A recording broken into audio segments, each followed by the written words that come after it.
Good morning, সবাই কেমন আছো? আশা করি সবাই ভালোই আছো। আমিও ভালো আছি, তোমরাও ভালো থাকো।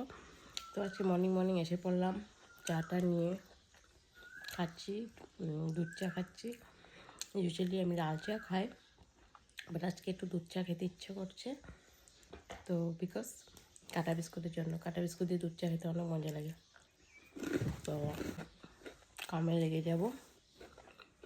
বাইরে কাপড় জামা ভিজিয়ে রেখেছি।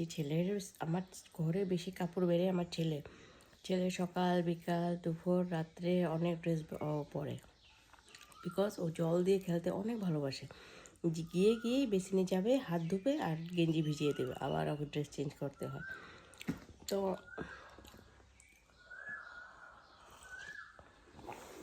এগুলো ধোবো, ধুয়ে তারপর রান্না কামে লেগে যাব।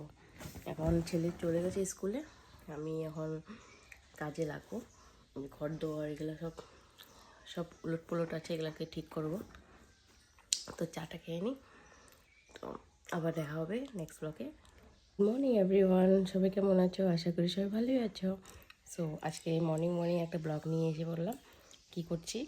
এখন আমি চা খাচ্ছি, যে চা, ব্রেড, আর এটা হলো কাটা বিস্কিট, বাটার কাটা বিস্কিট। এটা দিয়ে চা খাবো। ইউজুয়ালি আমি লাল চা খাই, বাট আজকে একটু মাথাটা ব্যথা করছে, তার জন্য একটু দুধ চা বানিয়েছি। আর বাইরে কী কী কাম করবো এগুলো রেডি করে রেখেছি। যেরকম কাপড় ভিজানো, এগুলো ঘরে বেশি কাপড় বেড়ে আমার ছেলে সকাল বিকাল দুপুর রাত্রে অনেক ড্রেস পরে, বিকজ ও জল দিয়ে খেলতে অনেক ভালোবাসে। গিয়েই বেসিনে যাবে, হাত ধুবে আর গেঞ্জি ভিজিয়ে দেবে, আবার ওকে ড্রেস চেঞ্জ করতে হয়। ঘর দুয়ার গুছাবো, তারপরে রান্নাতে লাগবো। এটাই আজকে এভরিডে সেম ডিউটি করতে আর ভালো লাগে না। কী করবো, একটা নতুন ডিউটি দরকার না? তারপর দেখবে ওই ডিউটি কথা তো বলবো যে ওই ডিউটিও ভালো লাগছে না, তখন বলবো না, ঘরে ডিউটি ঠিক আছে। যখন সময় তখন ওইটাই করতে হবে। আগে যখন স্কুলে জব করতাম তখন বোরিং লাগতো, কবে ছুটি পাবো।